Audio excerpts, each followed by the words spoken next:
Hello everybody, this video will be made to improve your War Thunder gameplay. Maybe you don't know the weak spots, maybe you're dying to obvious tanks, and hopefully this will improve your gameplay and teach you a few things or two.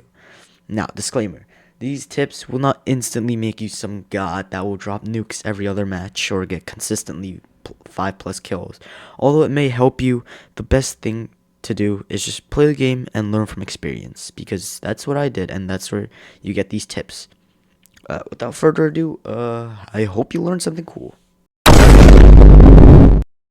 Alright, let's start with the absolute basics. This game has 3 game modes. It has air, ground, naval, split up to 2 different types inside of these game modes: arcade and realistic. Arcade is, as it says, an arcade-like mode.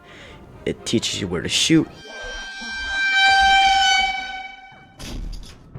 It feels a lot more fast-paced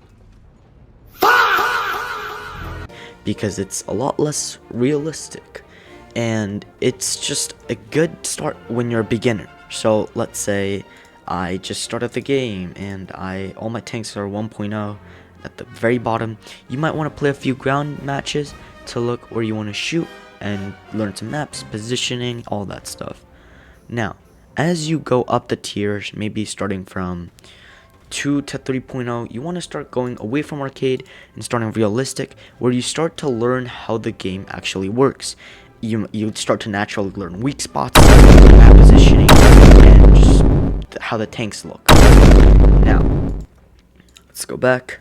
So, realistic is, as it describes, much more realistic. Where enemies are, you don't know where to shoot, and it's a lot more realistic with less engine power, as you might have in arcade. It might feel a little bit slower, but it gives more rewards than arcade, since it's a lot harder to play than arcade. Realistic is what you usually want to play. This, like I said, helps you learn about the game a lot more. Now, ground or combined battles is you can use tanks and planes. Air, which is pretty self-explanatory, is you use planes and you dogfight or fight other people. And naval, well, let's just not talk about this for now. Now, inside your tanks, you can bring different amounts of shells and different shells just in general. So let's take a look at this M24 right here. This is an American light tank at 3.7. It was used in World War II. Now, let's look at modifications. As you can see, I've maxed out this tank because I like this tank a lot and I've used it. And what you're gonna see is you're gonna see all of these different types of shells, and for a beginner, you might get overwhelmed. Now, the AP, armor piercing shell. This, as it describes, is a shell that is made to pierce armor. Although it is good for piercing armor, it has no post-penetration damage. Post-penetration damage is when the shell penetrates and the shell might explode or send shrapnel inside, and almost every single time it will one-tap the tank. Regular armor piercing shells will not one-tap the tank because it lacks post-penetration damage and explosive filler. Usually these shells will be found a lot in British tanks. As you can see, there's no post-penetration, no post-penetration. This is what you want to look for. Armor piercing high explosive cap, ballistic cap is usually what you want to use. These are like armor piercing, but as it states, it is capped with a ballistic cap, which allows it for much stable accuracy, and it has more penetration. Also, armor piercing cap, ballistic cap features an explosive filling, which is what post-penetration damage is. When it penetrates, the shell will explode and it will practically one-tap the tank. Now, let's talk about how much shells you should bring. So, in this tank, it varies around every tank. You can carry up to 48 shells. That is a big no-no. You see, the more shells you bring, the more chance that an enemy can detonate your ammo and explode your tank in one shot. So, for example, let's say I brought 46 high explosive shells. If someone even sneezes on my tank armor, I will most likely blow up unless they miss or ricochet their shot. which is why the sweet spot agreed among the whole community and a lot of people is between 18 to 23 shells. I personally bring around 19, maybe a few smoke shells you can use to provide some cover, but this is usually the sweet spot you want to bring on. Now, tank modification. Tank modification is where you can upgrade different parts of the tanks. For example, installing horizontal drive will allow you to turn your turret faster. This would be much useful in close quarter combat or when you see an enemy and you're like, oh hey, I need to shoot that guy. Without horizontal drive, it might take a lot longer for your turret to turn, and this could lead to you losing fights. Now, let's go to a tank that I haven't maxed out fully. Let's say I want to go to here. Let's go to the jump up. Now, as you can see here, this is the Swedish PVKV4. It's a 3.0 medium tank. I don't have any modifications researched on this tank, and I will just give you a basic rundown of how it goes. Improved parts is basically when you can repair your tanks. Without this modification, if you get hit, let's say in the engine, then you're either going to have to wait for a teammate to repair you, or you're just going to have to run on a barely working engine. Horizontal drive, I just explained that to you. Adjustment of fire, it allows your gun to move up and down or to be a lot more accurate. Armor piercing explosive, I just told you, it's a piercing shell that has post-penetration damage. This is APCR, I believe. Oh, it's APDS. APCR, APDS, APFSDS, these are armor penetrating shells. Now, think of them as solid shells, but just better in a lot of different ways. Now, APDS has a lot of penetration, but no post-penetration damage. This shell is usually used if you know where to shoot. For example, if taking this shell, you might want to shoot for places with ammo or fuel, which will allow the tank to blow up or be disabled enough where you can take it out from a different angle. Meanwhile, if I'm using something such as the armor piercing explosive ballistic cap, which has less penetration, I might want to aim for weak spots or spots where a lot of the crew members reside in, which will allow me to effectively take out tank in one shot. Now, these are mainly for movement, so engine will improve your engine, transmission will improve your engine, and so on and so forth. Artillery support allows you to call artillery onto enemies. This is great for dealing with light tanks or not heavily armored tanks. As you can see in that little diagram, the artillery can get some kills. Not consistently, but it'll help you in terms of capturing points and clearing out small spaces. Crew replenishment allows your tank to replenish crew members inside capture points. So let's say I was fighting someone and my loader gets taken out. Well, now I don't have a loader, and that means my loading time is increased, which is very bad, especially when I'm taking head-to-head combat. That way, if I had the crew replenishment on, that means I could go to a capture point that has been taken by our team, I can replenish my crew, and boom, I have a loader. And the diagram shows that on the right side. Alright, now that we know the basics, let's go over how to actually start and get some useful tips out. So first, the big three, or which nation you should choose. The big three mainly consist of the US, Germany, and Russian tech tree. These are the strongest, well-known, and probably the largest tech trees in this game, ranging from a lot of vehicles, as you can see over here, and being some of the most famous armies in the world. Now, here are some pros and cons of these countries. USA. Pros, these are pretty good tanks all around. I mean, starting from reserve all the way to top tier, they have some good tanks, planes, and the helicopters are actually pretty decent. Cons, however, being that top tier lobbies are absolutely fried because wallet warriors who buy these premium tanks and without knowing how to play the game absolutely ruin the top tier experience. Germany has great tanks all around. The planes are very good in my opinion, and there are really no cons. I mean, other than the fact that low tier and sometimes even in top tier with, wallet warriors, the lobbies are kind of messed up, but most of the time German players are to be found really competent. Russia is probably one of the best nations in this game, with overpowered tanks built of Stalinium, like this BMPT. It can absolutely shred through everything, starting from low tier with its awesome KV series and IS series heavy tanks, all the way to top tier with its T90s, T72s, and T80s. This nation is a good nation from top to low tier. And planes, let's not even get started on these planes. These are some of the best planes in this game, having some of the best missiles and, well, being very overpowered all around. So, you want to know which nation to grind. Well, in my opinion, to start off, you might want to start off with something that's easy or just overpowered. That might be the Russian tech tree, with the cons only being that the turret rotation, reverse speed, and gun depression, which is how much your gun can aim down, is kind of ass cheeks for tanks. However, Russia or USA is one of the most solid choices. If you want to go with Germany, they have excellent heavy tanks at BR 5 through 8-ish, and even at top tier they have some of the best Leopard tanks and anti-air. Now, you figured out what nation you want to use. I'll be using USA for this example because I have most of it fully grinded out. Now, you want to know what playstyle you like the best. There are 3 types of main playstyles or stereotypes that people use in this game, that being slow heavy tank players, fast light tank players, and medium all-around enjoyers.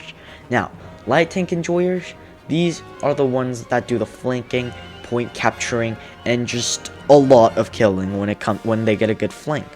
For example, let's take this M18 as an example. For example, my M18, I have almost 300 kills.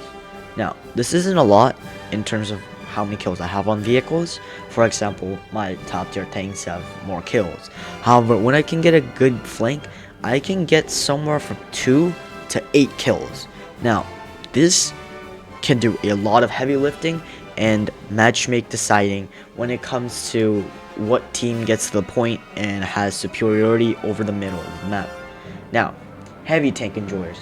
Heavy tank enjoyers are the people that like to play slow and steady, while heavy armor and a good gun, which is good for brawling. The best example for heavy tank enjoyers are probably going to be the US Jumbo, both 75 and 76, or the German Tiger players. The Tigers, both Tiger 1 and Tiger 2, have excellent armor, good for brawling, and the only way to kill them is to be able to flank them from the side and have a good gun on your tank, because if you don't, you won't even be able to penetrate the Tiger 2 from the side. For this one, for example. Now, let's say you want a medium all-round enjoyer. USA might be a good example of medium all-around enjoyers, with many of them being medium tanks. For example, all from the Sherman all the way to M60s and the MBTs at top tier. The USA has a great selection of medium tanks to use for all BRs. Medium tanks are usually the one that captures the points or supports the heavy tanks when capturing the points, doing a lot of movement or sniping if you really wanted to. Now, when playing this game, you should know where the enemy ammo and or weak spots are. For example, let's take the Tiger E German medium tank. I had a hard time fighting this tank, but once I knew the weak spot, I was able to take it out in 1 or 2 shots. Now, let's take an in-depth dive into this tank. This tank has good armor for its battle rating. 100mm, 100mm, 244mm, wow. On the side, it's only 80mm. Now, a good rule of thumb when engaging a tank is to realize that front armor is the strongest, and side armor is usually what you want to hit. Now, let's take my M18 for example. My M18 at 500 meters can penetrate the machine gun port of the Tiger. You see, with the APHE, Armored Piercing High Explosive, or APBC, APCBC, any of this ammo can one-shot this tank by hitting it from the machine gun port. This is absolutely crucial when engaging these tanks in frontal combat, because this Tiger E will rip through your Hellcat's armor, or M18 armor. Or, as an M18 or light tank enjoyer, you could go to the side of the tank and detonate its ammo, which for the Tiger E sits at the side of the tank.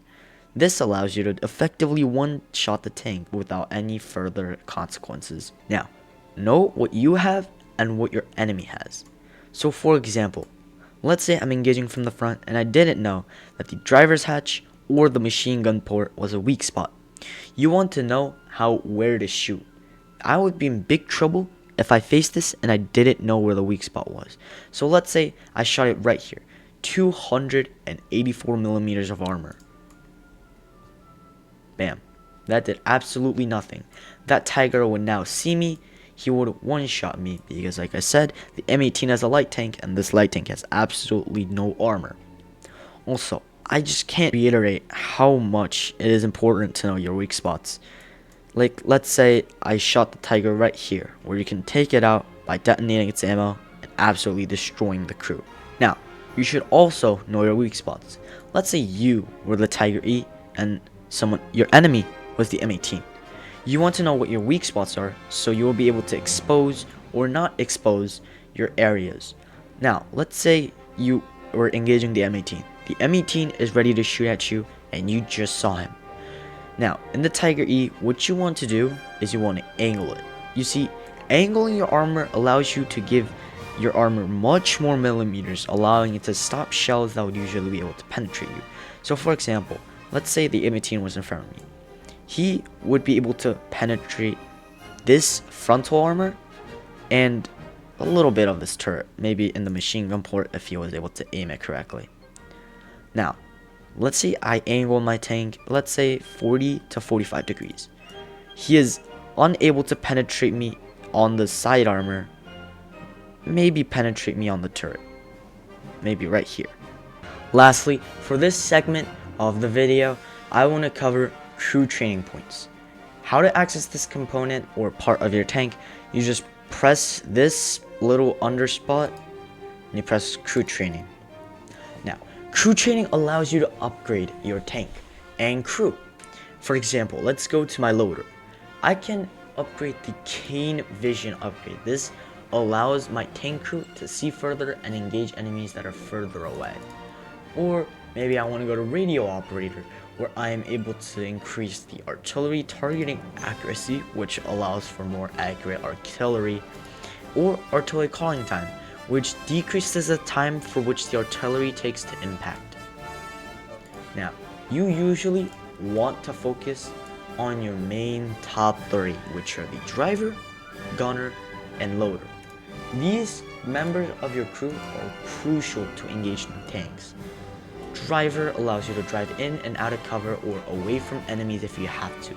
Gunner allows you to fire your gun and or control the turret. Your loader loads the gun, and without your loader time would be increased. Now, let's go over each of these segments. Keen Vision allows your crew to see further. So if I had Keen Vision maxed out, I might be able to see a tank at around 2,000 meters, which I wouldn't have been able to see without Keen Vision. Field Repair allows you to decrease your repair time when you've been shot. So let's say I've been shot in the engine. When I've been shot in the engine, I need to repair it. With Field Repair upgrade, I will be able to repair it in a lot less time. And Agility. This allows my crew to be replaced much faster. What I mean by that is, let's say my loader got taken out and my commander had to move in to replace my loader. It will take a lot quicker for the commander to move into the loader with maxed out agility than if I didn't have any agility upgrades at all. Vitality, this is how much shells or damage your crew can take before damaged or taken out. Now, increasing this allows your gunner or driver or any crew member to survive for a lot longer and take a lot more bullets than if there was no vitality. Weapon reloading, or really any niche upgrade, just speaks for itself. Driver, tank driving allows for better control of the tank. Gunner, targeting and range finding makes for much more accurate targeting and range finding, self-explanatory. Commander, leadership improves the skill of your crew as a whole. Now, this might sound good, but it's only by a small margin, so right now, it's only 3%. For loader, weapon reloading, self-explanatory, and decreases the reload time. You might want to upgrade this. And for radio operator and logistical skills, it's also pretty self-explanatory if you look at them. Now, what you want to prioritize is usually driver tank driving and vitality, gunner targeting vitality agility, loader weapon reloading vitality, leadership vitality, and artillery targeting accuracy and calling time and vitality. Logistical skills, you might want repair time or repair rank. It doesn't really matter. In my opinion, I would rather have repair speed. Next segment, we're gonna learn about map knowledge. Now, let's say I was playing on the map Carpathians. This is probably one of my favorite maps in this game. So you want to learn your maps, maybe by watching YouTube videos, or maybe by looking at the maps, or just playing the game in general. Now, my favorite way to learn about maps is either playing the game, which I have 300 hours on, so I know a lot of the maps, or just going onto YouTube and searching out maps, map routes, best strategies. A great YouTuber for this is a person named Wait For Me. I will link their channel in the description. I mean, I just like their videos in general. And so for Carpathians, let me give you what you might want to know. Spots, sniping spots. So let's say I spawned on this left side of the map. What I would usually want to do is, using a light tank, I would flank out this way. Any enemies coming up to the A point, I would be able to take out from here. And then once I gain complete superiority over this area, I can move over here and then use this as a sniping spot to take out enemies at B, C, and anyone who's pushing up this open area. Knowing your maps allows you better gameplay and much more expectable enemy attacks and or niche spots that allow you to get crazy amounts of kills. And learning your maps in general is just really, really important. Now, let's talk about premium vehicles, or premium time in general.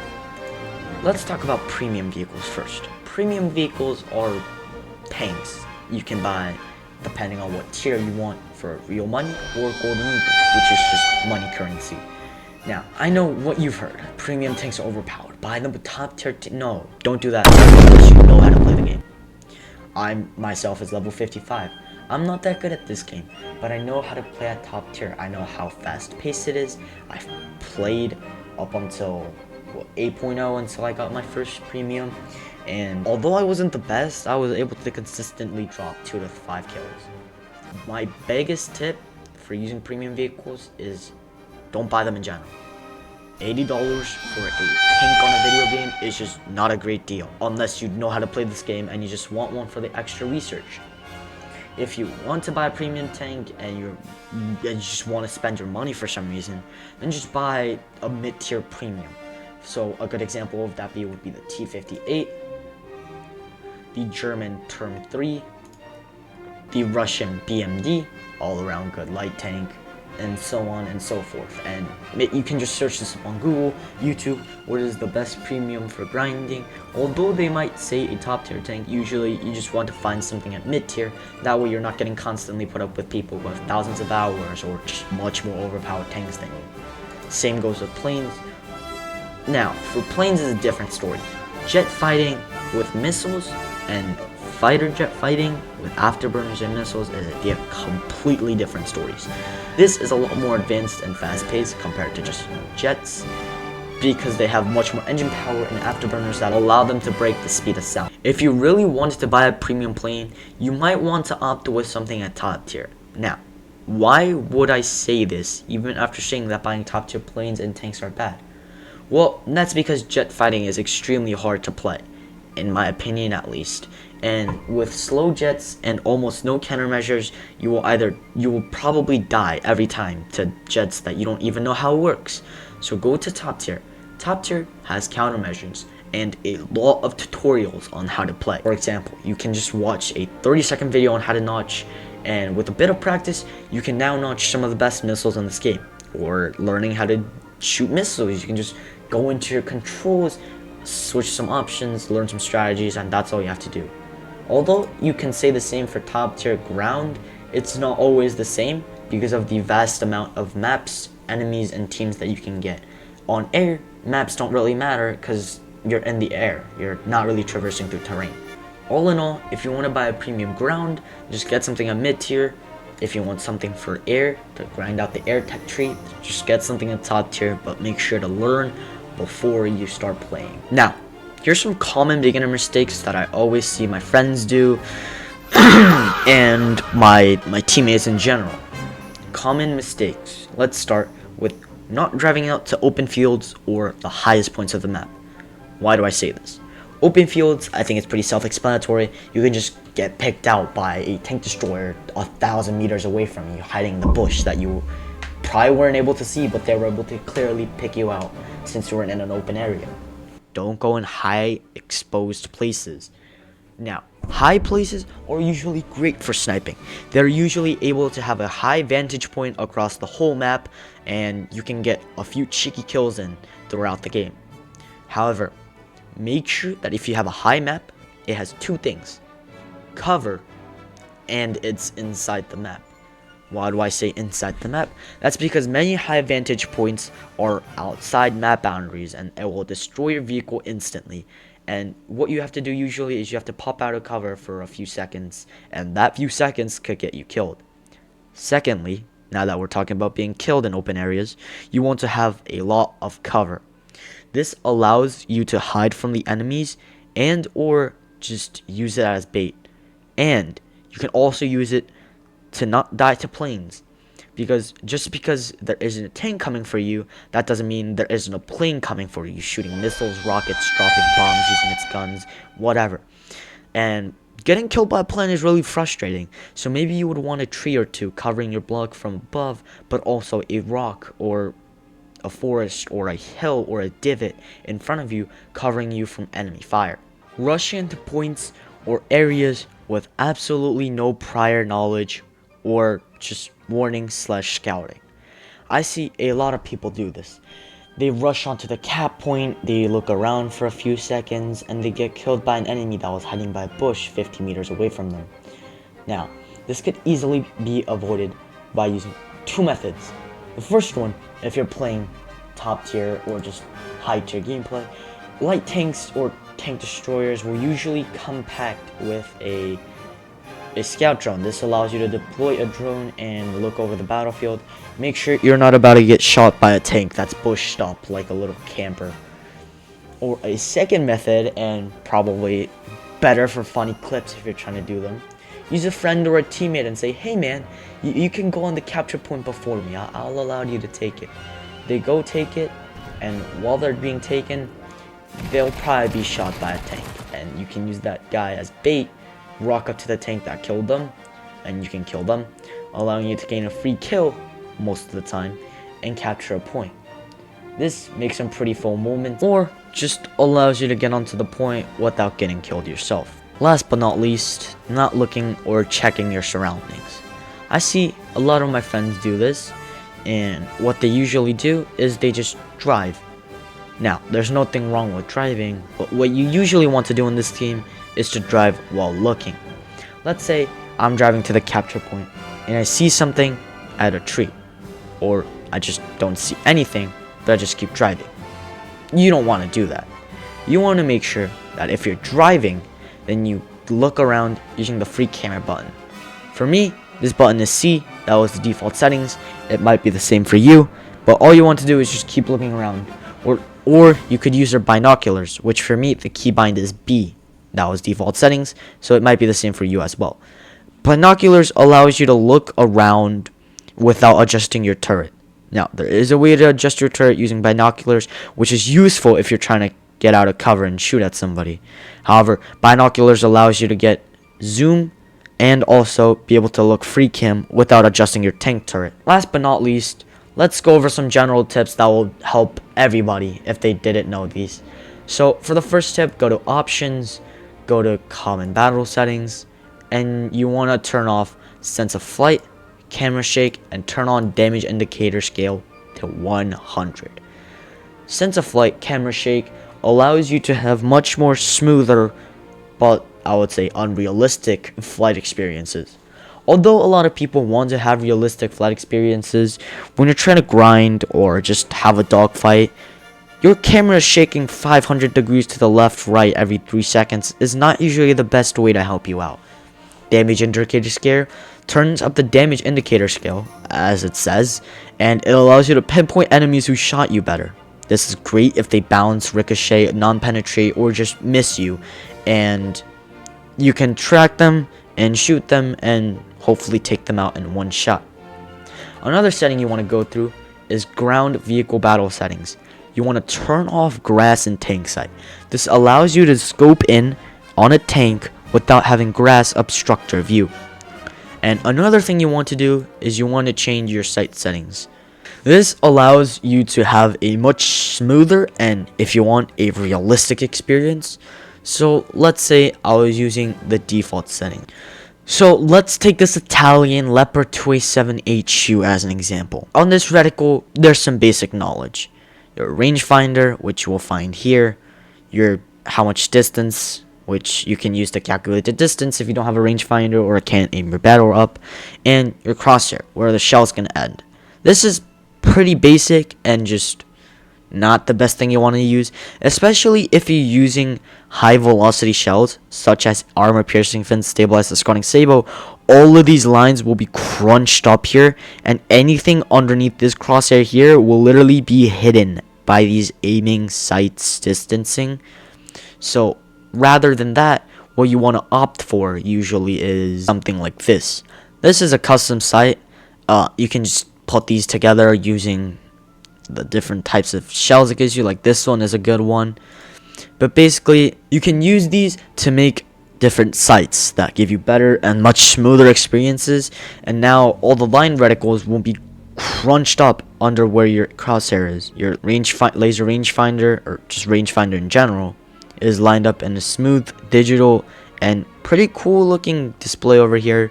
This is your tank position, so it shows where your turret is. Ammo reloading, this shows how long there is until your shell is reloaded. And I think this is just a better experience than having every single line and ranging reticle like up your face. Now, let's say you're on a 6-loss streak. You're absolutely pissed at your tank and you're just mad at your friends because you died to something stupid, and usually you just want to scream. And the best option for this is not changing battle ratings. It's usually not changing nations. It's going over here and pressing exit and pressing yes. Why? Playing War Thunder while being absolutely pissed is just not something you want to do. You get killed by something else. You might even throw your mouse, break your computer, crack your screen. And nowadays, these things are expensive. They're gonna drown you down in debt. So maybe touch some grass, talk with friends, go out and eat food, and do something that War Thunder players don't do. Go exercise, go socialize, go talk to some woman, alright? Just know when to quit, know your limit. Alright, and lastly, don't kamikaze in this game. Just don't do that. Maybe if you have a few bombs strapped under your plane and you drop them right before you crash, sure, but that's just gonna waste all your spawn points. And I just don't recommend it in general. Alright, thanks for sticking to the end. This is my first video. If the editing and the tips are quite lackluster, I apologize. I only have 300 hours in this game compared to other YouTubers that might have thousands.